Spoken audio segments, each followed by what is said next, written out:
Halo Sobat Sehat semua, Assalamualaikum warahmatullahi wabarakatuh. Salam jumpa kembali dengan saya Sugito di channel Berbagi Sehat, channel edukasi dan motivasi seputar asam lambung, GERD, inisiatif psikosomatis. Berdasarkan pengalaman saya sebagai orang yang pernah mengalami gangguan asam lambung, GERD, inisiatif psikosomatis. Harapan saya khususnya kepada teman-teman yang masih dalam gangguan asam lambung, GERD, inisiatif psikosomatis setelah menonton video ini akan dapat tersugesti dan termotivasi untuk dapat cepat sembuh. Saya bisa sembuh, insya Allah teman-teman pasti juga bisa sembuh, badai pasti berlalu. Baiklah teman-teman, pada kesempatan kali ini saya akan berbagi seputar asam lambung, GERD, inisiatif psikosomatis dengan topik cara mengendalikan pikiran negatif menjadi positif untuk pemulihan asam lambung psikosomatis. Baiklah teman-teman ya, sebelum saya lanjutkan, tolong yang belum subscribe channel ini, klik subscribe dan loncengnya, supaya teman-teman tidak ketinggalan konten video-video berikutnya. Dan jika suka, klik like, lalu bagikan ke sosial media teman-teman. Semoga bermanfaat buat kita semua. Baik, kita lanjutkan. Jadi topik kita kali ini adalah cara mengendalikan pikiran negatif menjadi positif untuk pemulihan asam lambung psikosomatis. Teman-teman semua perlu kita sadari bahwa gangguan asam lambung, GERD, inisiatif psikosomatis yang disebabkan oleh multifaktor ya, baik itu faktor fisik maupun faktor psikis dengan sensasi yang sangat beragam, mulai dari ujung rambut sampai dengan ujung kaki yang sering kita kenal sebagai 1001 rasa sensasi. Memang sungguh luar biasa, sungguh dahsyat dan perlu kita tangani dengan bijak agar gangguan ini dapat cepat membaik hingga sembuh total. Nah, khusus pada season kali ini ya, saya sharingkan hal ini juga sebagai jawaban ya atas keluhan dan pertanyaan subscriber setia ya, di mana mengeluhkan Pak Kito bagaimana caranya mengendalikan pikiran negatif ya supaya tidak mengembara kemana-mana, itu seperti itu. Nah, maka dari itu saya sharingkan hal ini, mudah-mudahan bisa membantu ya sedikit pencerahan buat teman-teman sehingga dalam kita istilahnya menjalani proses pemulihan akan menjadi lebih cepat membaik. Nah, untuk itu tolong ya simak video ini sampai dengan selesai supaya tidak gagal paham, dan alangkah baiknya jika teman-teman juga menonton ya video-video saya yang lain, karena di setiap video itu saling berhubungan, saling melengkapi ya, sehingga pemahaman kita tentang seputaran gangguan ini jauh menjadi lebih komplit. Nah, dengan komplitnya referensi yang kita pahami, maka akan mempermudah kita untuk keluar dari jeratan gangguan asam lambung, GERD, inisiatif psikosomatik hingga membaik, bahkan sembuh total. Nah, langsung saja kepada pokok permasalahan kita ya. Jadi yang namanya gangguan asam lambung, GERD, inisiatif psikosomatis ini memang cukup cukup unik ya. Jadi kadang kita juga untuk memahami saja juga butuh waktu ya, butuh istilahnya kadang kita harus belajar dulu ya, seperti itu. Nah, kemudian untuk mencari solusi juga sama seperti itu. Kita harus mempraktekkan banyak hal ya, kita harus istilahnya berusaha berikhtiar secara holistik ya, secara keseluruhan. Nah, itu baru kita kadang bisa betul-betul terbebas dari gangguan ini ya. Nah, untuk itu ini juga sangat menentukan ya ketika kita sudah mengalami apalagi psikosomatik ya, di mana pikiran ini adalah menentukan ya. Kalau pikiran negatif itu juga akan direspon oleh tubuh, sehingga tubuh menjadi muncul beberapa sensasi yang dirasa kurang nyaman ya.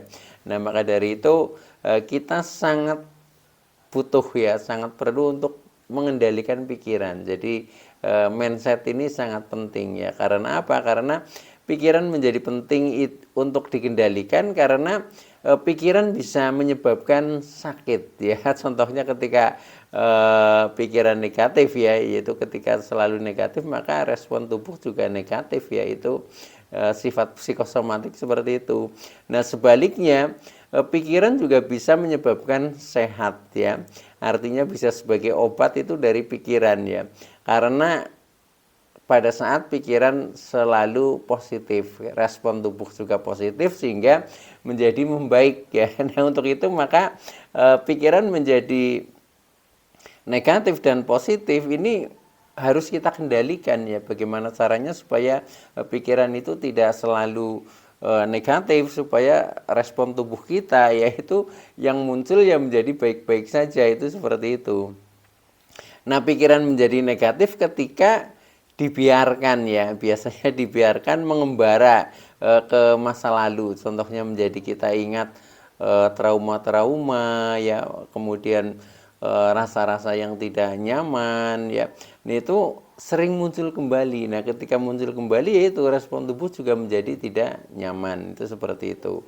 Atau mengembara ke masa depan ya, ke masa depan contohnya kita sering merasa ketakutan, sering merasa cemas ya karena masa depan yang tidak menentu. Nah, ini yang harus kita kendalikan. Jadi bagaimana caranya supaya pikiran ini menjadi terkendali, tenang ya.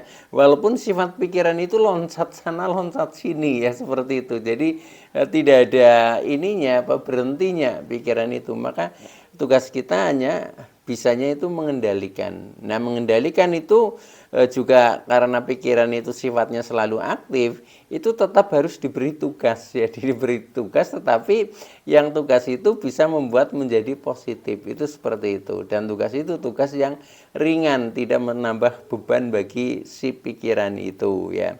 Nah, yang lebih penting lagi adalah cara mengendalikan pikiran itu bagaimana ya. Nah, dulu ya saya sering mendengar ya, kemudian sering pada saat kita masih dalam posisi terendah ya, masih muncul banyak sensasi. Nah, kemudian orang sering bilang ya pokoknya pikirannya positif saja, positif thinking saja seperti itu ya.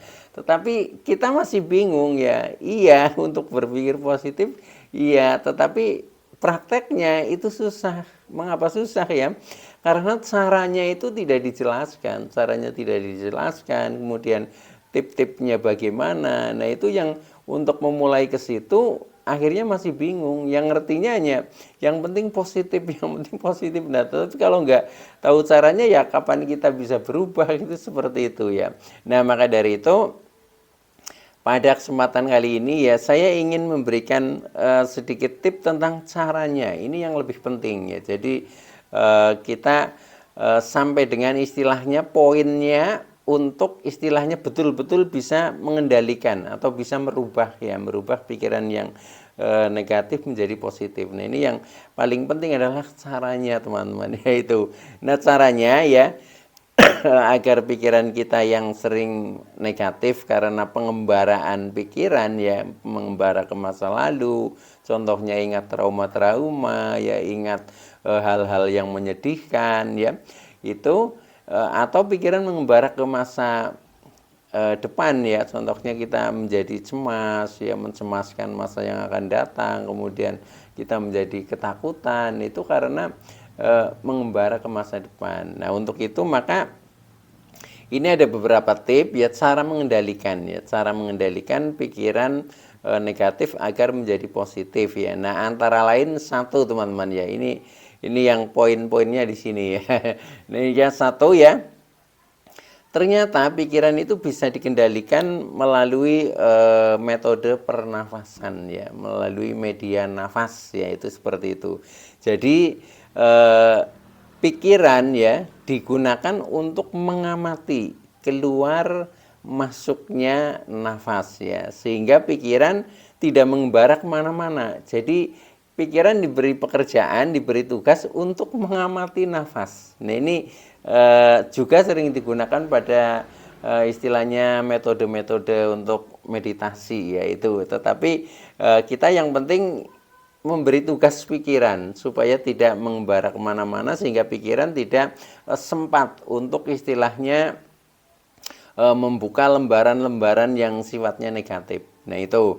Nah, jadi bagaimana caranya? Yaitu tadi, jadi pikiran hanya ditugaskan untuk mengamati nafas. Nah, tetapi sebenarnya sebelum itu kita harus selalu dalam kesadaran. Dalam kesadaran artinya kita tahu, wah ini pikiran saya sedang negatif ini, pikiran saya sedang mengembara ini seperti itu ya. Nah, ketika kita tahu itu, nah kemudian kita langsung kembalikan pikiran beri tugas yaitu untuk mengamati keluar masuk nafas. Nah, karena pernafasan ini juga sangat penting untuk pemulihan asam lambung ya, karena dengan pernafasan contohnya kembung-kembung juga bisa menghilang dengan teknik yang betul ya, kemudian pikiran juga menjadi rileks ya, yang tadinya berada di gelombang sibuk ya, di gelombang beta menjadi turun ke alfa theta. Nah itu jadi sangat bermanfaat itu seperti itu. Nah ini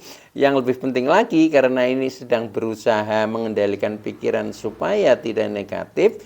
Nah itu jadi kita beri tugas untuk mengamati nafas. Jadi sekalian kita gunakan teknik pernafasan ya juga untuk yang bermanfaat istilahnya untuk pemulihan asam lambung inisiatif psikosomatisnya ya, karena dengan pernafasan itu juga akan ini menguatkan otot esofagus ya, dimana ketika kita masih sering terjadi GERD ya, itu juga nanti akan menjadi lebih kuat kembali sehingga tidak mudah terjadi GERD. Dan masih banyak hal lagi ya yang berhubungan dengan pernafasan itu manfaatnya luar biasa. Sebenarnya sudah ada di video-video saya yang lalu ya, yang khusus membahas tentang terapi nafas ya, itu seperti itu. Nah ini hanya saya singgung saja, tetapi ternyata ini juga bisa untuk membuat pikiran kita menjadi positif. Jadi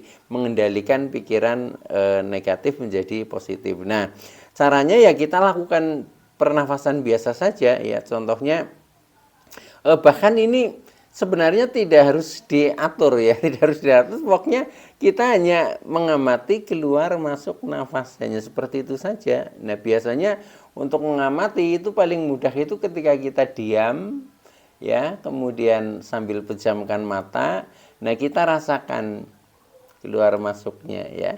Kemudian bisa juga kita misalkan pegang perut ya, ini kan ada kembang kempisnya lah, itu juga bisa ya seperti itu. Nah itu kita lakukan. Nah tetapi supaya ini lebih bermanfaat ganda ya, tidak hanya untuk mengendalikan pikiran saja, tetapi juga untuk menguatkan otot esofagus, kemudian mungkin juga untuk mengurangi kembung ya, untuk memperlancar sirkulasi seperti oksigen ya, darah. Nah itu kita lakukan saja dengan teknik juga nggak apa-apa ya. Contohnya dengan teknik 48 ya. Jadi kita hirup 4 hitungan ya, 1, 2, 3, 4. Nah kemudian ditahan sebentar ya, kurang lebih 2 hitungan, baru keluarkan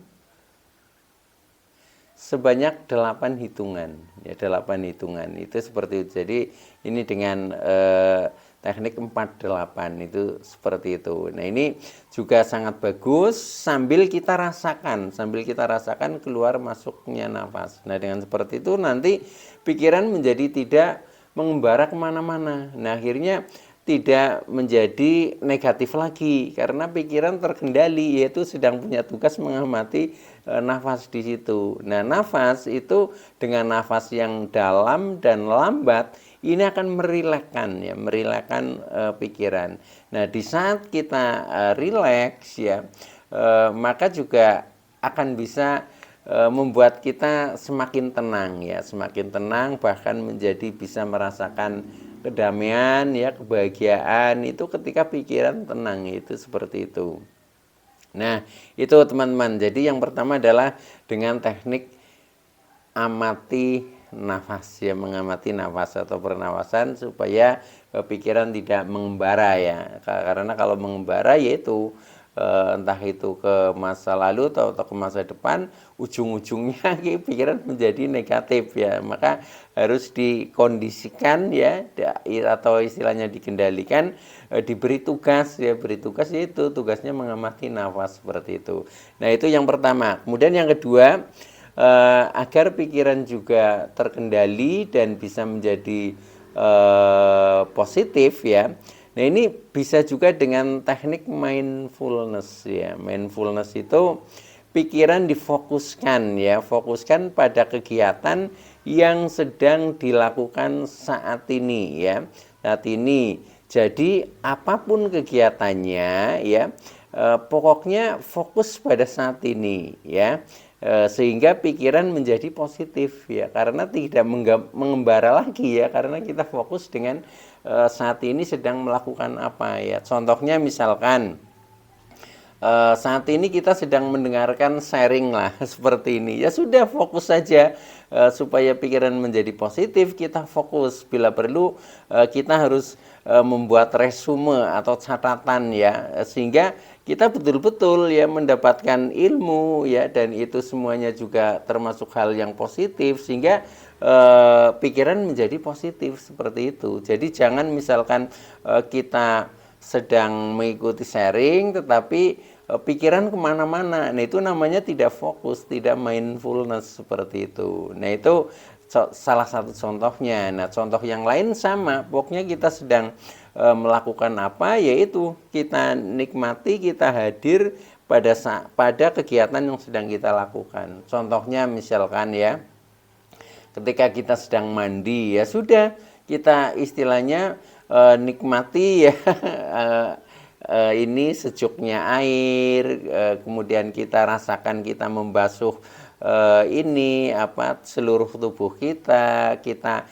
mengusap seluruh tubuh kita menjadi semakin segar, menjadi semakin bersih. Nah, itu yang dirasakan seperti itu. Nah, itu namanya mindfulness ya, tidak kita sedang mandi kemudian pikirannya keluar kemana-mana. Nah, itu nggak mindfulness namanya. Nah, kalau seperti itu nanti bisa pikiran menjadi ke arah yang negatif. Nah, untuk itu maka kita harus sadar pikiran pokoknya kita ajak mindfulness ya, kita ajak fokus ya, jadi hadir saat ini pada momen ini. Jadi present moment ya, intinya itu seperti itu ya. Nah, kalau bisa seperti itu, insya Allah nanti pikiran sangat mudah ya, sangat mudah untuk menjadi positif. Nah, ketika pikiran positif ya, akhirnya respon tubuh juga menjadi positif. Contohnya asam lambung menjadi normal ya.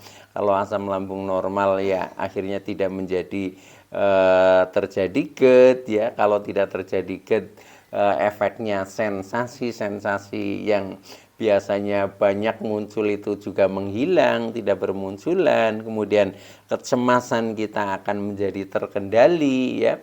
Bahkan psikosomatik pun itu akan menghilang ketika kita bisa mindfulness ya, hadir pada saat ini, menikmati momen yang sedang dilakukan. Nah, ini caranya itu seperti itu untuk mengendalikan pikiran. Ini cara yang kedua ya, tinggal kita lihat-lihat kita sedang di posisi apa itu. Kalau mungkin kita sedang paling memungkinkan kita istilahnya melakukan teknik pernafasan, ya sudah kita cukup mengamati nafas di situ. Kalau kita sedang punya kegiatan, melakukan kegiatan, jadikanlah kegiatan itu sebagai mindfulness-nya ya, itu seperti itu. Nah, kemudian satu lagi ya, satu lagi ini yang dampaknya juga bisa membuat pikiran kita menjadi semakin positif ya, yaitu yang ketiga ini ya, yaitu selalu bersyukur ya, apa adanya, pasrah dengan tulus dan ikhlas. Jadi sumeleh nerimo ing pandum, itu seperti itu. Nah, ketika kita bisa istilahnya selalu bersyukur apa adanya ya, kita itu akhirnya pikiran juga akan positif juga, karena pikiran nggak akan lari kemana-mana, tetapi pasti akan mensyukuri, bahkan akan menemukan hikmahnya apa yang sedang kita syukuri, itu seperti itu ya. Nah, yang disyukuri itu kan banyak sekali ya, banyak sekali. Contohnya apa yang ada di depan kita ya sudah kita syukuri. Contohnya misalkan kalau di depan kita ada air putih lah ya, katakanlah seperti ini, ya sudah kita syukuri, kita nikmati saja ya. Jangan kita sedang minum air putih membayangkannya kopi atau membayangkannya susu. Nah, ini nanti nggak ketemu ya seperti itu. Jadi yang kita syukuri pokoknya apa yang ada apa yang ada, kemudian apa yang ya apa adanya lah seperti itu ya. Termasuk diri kita ya, termasuk diri kita itu juga apa adanya. Jadi jangan jadi diri orang lain, termasuk keadaan kondisi kita ya, kondisi kita misalkan kok masih ada sedikit sensasi atau mungkin tiba-tiba sensasi nyolek ya, ya udah kita tetap syukuri saja. Walaupun ada sedikit sensasi kita syukuri. Nah dengan kita syukuri pasti nanti akan segera lewat. Karena apa? Karena setelah kita bersyukur apa adanya, kemudian kita pasrah ya, bahkan pasrahnya dengan tulus dan ikhlas, sehingga semuanya itu tidak hanya kita. Jadi hidup itu sebenarnya kolaborasi. Jadi kita cukup melakukan yang terbaik yang kita mampu ya, selebihnya kita pasrahkan. Nah, ketika sudah seperti itu ya sudah, kita menjadi semakin damai. Kalau kita semakin damai, akhirnya pikiran itu menjadi lebih positif. Nah, ketika pikiran positif ya sudah, respon tubuh akan baik-baik saja, termasuk asam lambungnya normal, tidak akan terjadi, kecemasan juga akan normal juga ya, bahkan psikosomatik itu bisa akan menghilang. Itu hanya dengan teknik seperti itu ya. Tetapi yaitu kembali lagi, ini semua itu bisa dirasakan ketika kita sudah mengalami atau mempraktekkan. Maka yang terpenting di sini bukan teorinya, tetapi prakteknya itu seperti itu. Karena yang bisa merubah istilahnya diri kita, karakter kita, yaitu diawali dari praktek yang kita lakukan. Dan insya Allah ya teman-teman, ketika memang berniat itu pasti bisa ya, pasti bisa dan pasti ada manfaatnya. Sehingga jangan malas-malas ya, tetapi kita optimis saja, itu pasti bisa, badai pasti berlalu. Jadi tidak usah cemas, tidak usah takut, pokoknya lakukan yang terbaik ya, lakukan yang terbaik, insya Allah hasil tidak akan mengingkari dan akhirnya kita menjadi cepat sembuh. Baik teman-teman ya, itu dulu yang bisa saya sampaikan, kurang lebihnya mohon maaf ya. Terima kasih atas like, subscribe, serta komennya. Saya Sugito dari channel Berbagi Sehat. Saya bisa sembuh, insya Allah teman-teman pasti juga bisa sembuh, badai pasti berlalu. Oke, sekian, terima kasih. Wassalamualaikum warahmatullahi wabarakatuh.